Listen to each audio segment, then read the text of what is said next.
समाजाकंठारितो ध्यानस्थितस्यैव फणाविताने यस्योपसर्गं निर्वर्तयतं नमामि पार्श्वं महदादरेण नमामि पार्श्वं महदादरेण नमामि पार्श्वं महदादरेण। जय बोलिए देवाधिदेव गजर श्री चिंतामणि पार्श्वनाथ भगवान की। परम पूज्य आचार्य श्री 108वें राग सागर जी गुरुदेव की। परम पूज्य आचार्य श्री 108वें नम्र सागर जी महामुनि राज की। श्रमणी आरिका 105 विमल श्री माता जी की। समस्त आरिका संघ की। उत्तम शौच धर्म की। आप सबके कर्मों की। जैसे कि आप लोग सब जानते हैं आज पर्युषण पर्व चल रहे हैं और आज पर्युषण पर्व का चौथा दिन है। उत्तम शौच धर्म का दिन है। पहले दिन हमने उत्तम क्षमा क्रोध को जाना था। दूसरे दिन उत्तम मार्धव मान को जाना था। तीसरे दिन उत्तम आर्जव माया को जाना था। आज चौथा दिन उत्तम शौच का है और किसको जानना है? लोभ को जानना है। सुबह भी आप सब लोग जान चुके होंगे, फिर भी मैं थोड़ा और बता रही हूँ, क्या पता और जान जाए। इसलिए लोभ पाप का बाप है, ये सब जानते हैं लेकिन मानते नहीं हैं। शंकराचार्य वाले बहुत होशियार हैं। इतने दिनों से मैं समझा रही हूँ, आप लोग माता जी को भी सुन रहे हैं। होशियार सब है, सब लोग सब जानते हैं, बस मानते नहीं है, स्वीकार नहीं करते हैं। इसी चीज़ की तो कमी है।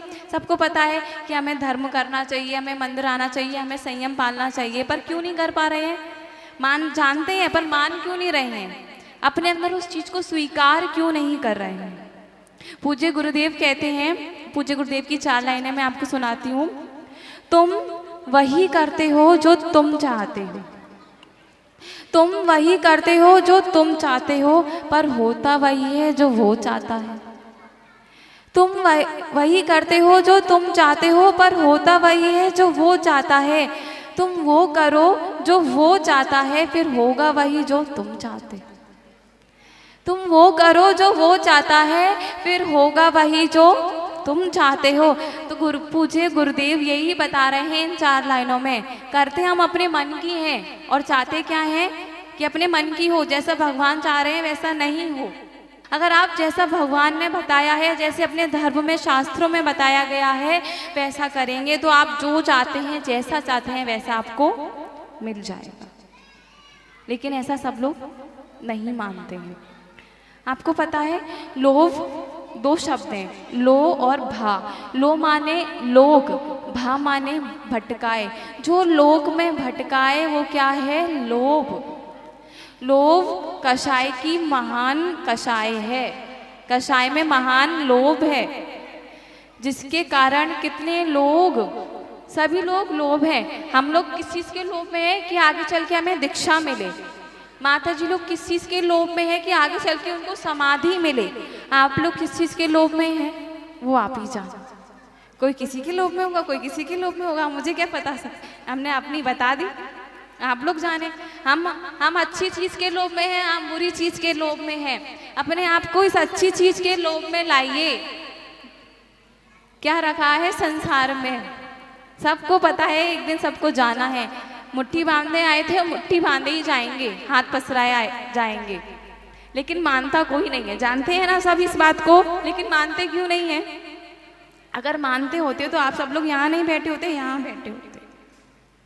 हम भी नहीं मानते थे पहले, हमने उस चीज़ को स्वीकारा, एक्सेप्ट किया, तभी तो हम यहाँ बैठे हैं। नहीं तो हम भी यहाँ होते, यहाँ भी नहीं होते।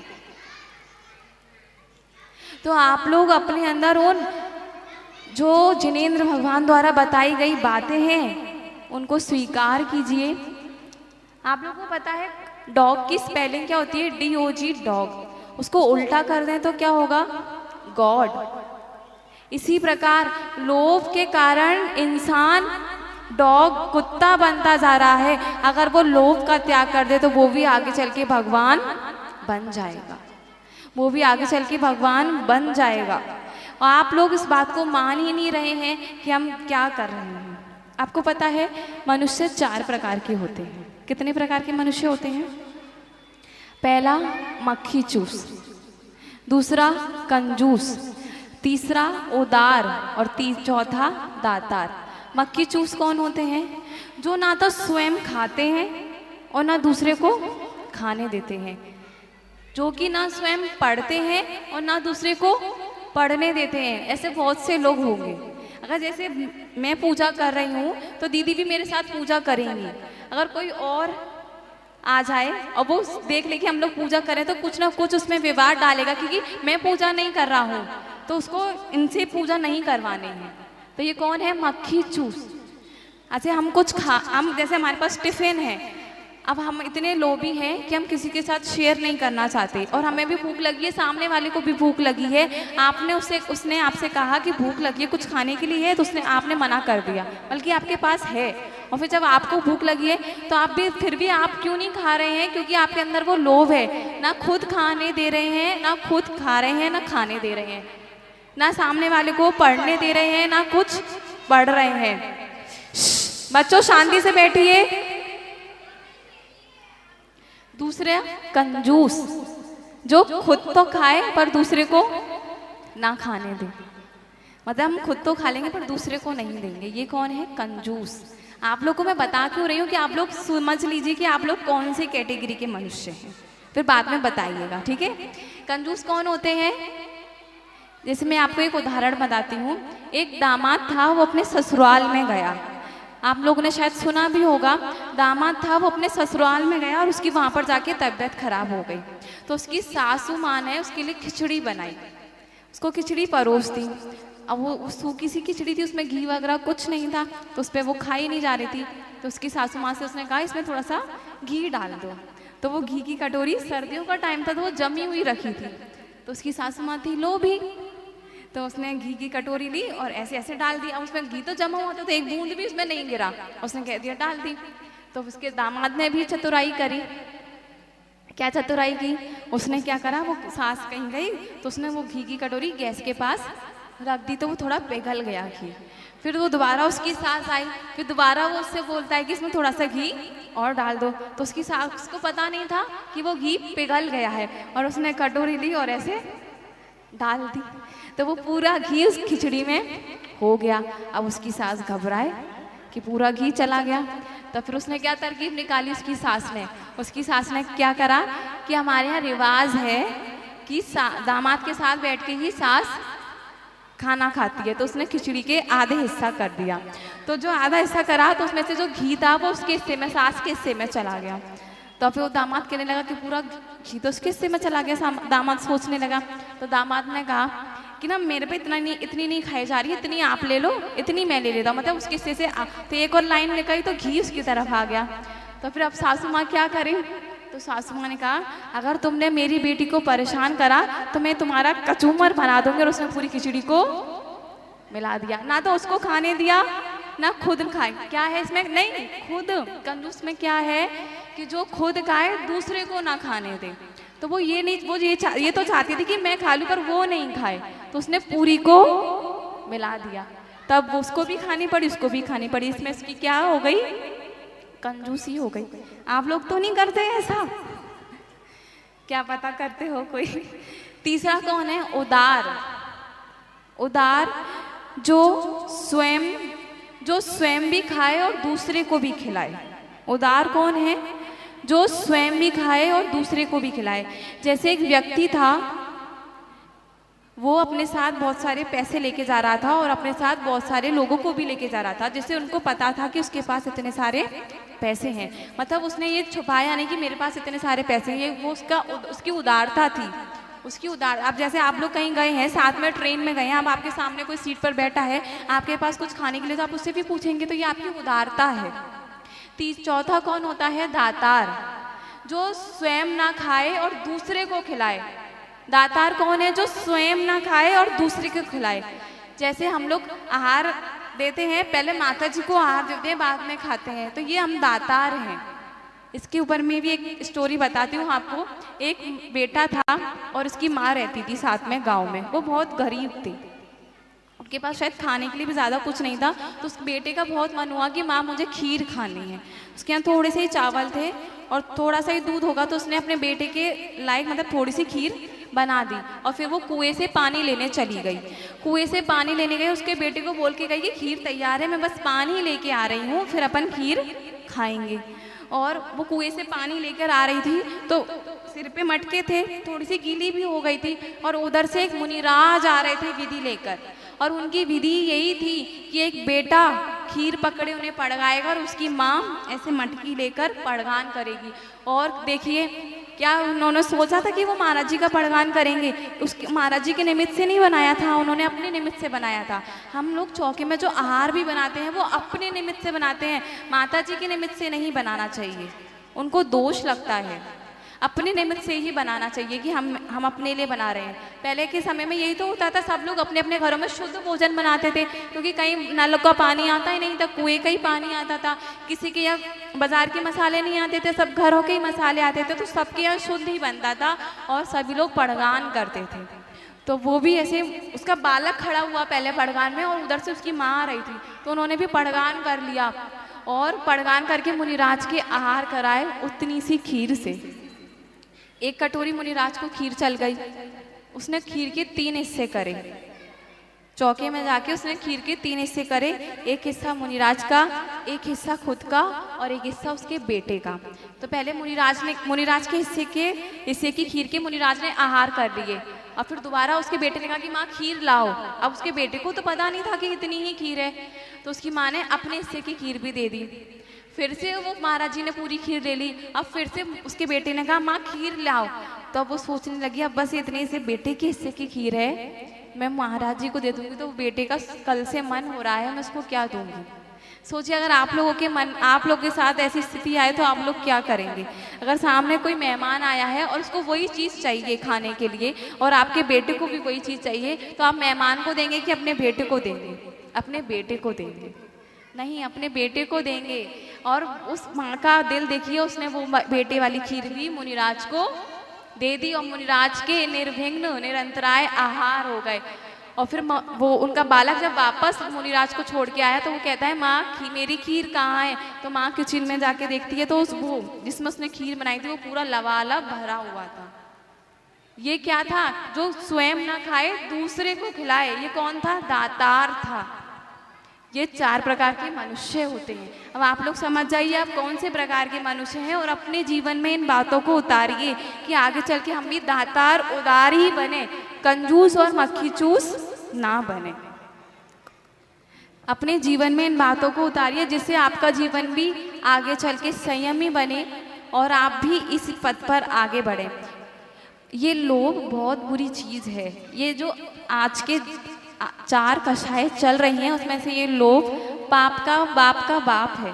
ये तो सब जानते हैं। और तीनों के बारे में क्यों नहीं बताया? इसी के बारे में क्यों बोला कि ये बाप है? क्योंकि ये सबसे बड़ा है। इसके बारे में मैं एक और बात बताती हूँ आपको। 4 चोर थे। कौन थे? 4 चोर थे। उन लोगों ने रात भर में इतनी सारी चोरी कर ली कि अब उनका पूरा जीवन अच्छे से निकल सकता था। और फिर वो चोरी करके एक जंगल में आ गए। कहाँ पर आ गए? एक जंगल में आ गए और जंगल में बैठ गए। अब वो 4 हिस्से करने लगे अपने सामान के। तो उसमें से 2 चोरों ने कहा कि बहुत भूख लग रही है, सामान के हिस्से अपन बाद में करेंगे, पहले कुछ खाने के लिए ले आओ। तो 2 चोर वहीं रुक गए सामान के पास और 2 चोर बाहर कुछ खाने के लिए लेने गए। तो जो 2 चोर खाने के लिए लेने गए थे उनके मन में लोभ आ गया। वो लोग सोचने लगे हम 4 हिस्से क्यों अपन 2 ही हिस्से करते हैं। तो दूसरे वाले ने कहा कि 2 हिस्से कैसे होंगे, वो 2 भी तो वहाँ पर बैठे हैं। तो उन्होंने कहा हम उन 2 चोरों को मार देंगे। तो उसने कहा कि बंदूक तो उनके पास भी है, अपने पास भी, वो भी बंदूक चला देंगे, हम भी बंदूक चला देंगे, तो फिर कैसे होगा। तो उन्होंने कहा हम इनके लिए भोजन ले जा रहे हैं, इसमें जहर मिला देंगे। तो उसने उस भोजन में जहर मिला दिया और वो वापस जंगल की ओर जाने लगे। और जो 2 चोर वहाँ सामान के पास बैठे थे उनके मन में भी ये विचार आ गया क्यों ना हम 2 चोरों को मार दें, 2 हिस्से में ये जो चोरी की है उसके सामान को बांट लेते हैं। तो वो दो चोर थे, वो बंदूक लेके खड़े होकर उन दोनों पे बंदूक चला दी। अब वो दो दो खाना लेके आए थे, वो तो मर गए।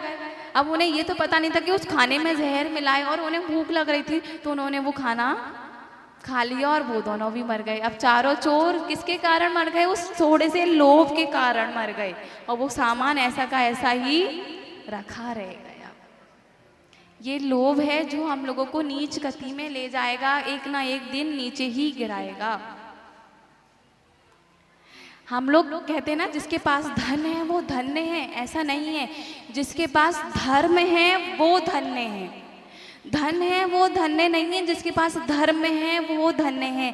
आचार्य समंतभद्र स्वामी रत्नकन श्रावकाचार्य में कहते हैं, यदि पाप निरोधोन्यो संपदा किम प्रयोजनम अथ पापाश्रव्यो निरोधोन्यो संपदा किम प्रयोजनम। यदि पाप निरोधोन्य, अगर पाप का आपने निरोध कर दिया है, पाप को नष्ट कर दिया है, तो आपकी संपदा कहीं नहीं जाएगी। और अथ पापाश्रव्यो निरोधोन्य, अगर आपने पाप का आश्रव कर रखा है पहले से, तो जो आपके पास है वो भी चला जाएगा, उसे कोई भी रोकने वाला नहीं है। चाहे आप कितना भी धर्म कर लीजिए, कितना भी पुण्य कर लीजिए, जितना आपके पास है वो भी चला जाएगा अगर आपका पाप कर्म का बंध है। और यदि आपने पाप का निरोध कर दिया है, पाप कर्म को नष्ट कर दिया है, तो जो आपके पास है उससे दुगना आपके पास वापस आ जाएगा। लोभ के कारण आप लोगों को सुबह माता जी ने बताया होगा शायद से, एक लोभी कबूतर था, वो रेलवे ट्रैक पर दाने चूंग रहा था। बहुत सारे कबूतर चूंग रहे थे और ट्रेन की आवाज आई तो बहुत सारे कबूतर उड़ गए, बस एक कबूतर रह गया, सिर्फ और सिर्फ उस दाने चूंगने के लोभ के कारण रह गया। उसने सोचा बस ट्रेन की आवाज ही तो आई, अभी आई जाएगी ट्रेन, और सब कबूतर तो उड़ गए ट्रेन की आवाज से, बस एक कबूतर रह गया, और वो कबूतर एंड तक वहीं रहा और वो ट्रेन आ गई और वो मर गया। किसके कारण? इतने से लोभ के कारण।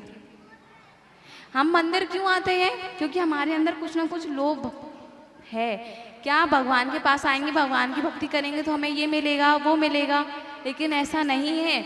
भगवान की भक्ति तो जो हमारे कर्म में पहले से लिखा है, जो हम अपनी किताब में लिख कर आए हैं, उतना ही मिलेगा इस भव में। तो ये हम मंदिर क्यों आ रहे हैं कि हम अगले भव में अच्छे कर्म करें, अगले भव में हमें अच्छा कार्य करने को मिले, अगले भव में अच्छी गति मिले, अच्छी पर्याय मिले, इसलिए मंदिर आ रहे हैं। ना कि इसलिए कि हम मंदिर आएंगे। बहुत से लोग होते हैं जिस दिन पेपर होता है उसी दिन मंदिर आते हैं, मैं भी उसमें से एक हूँ।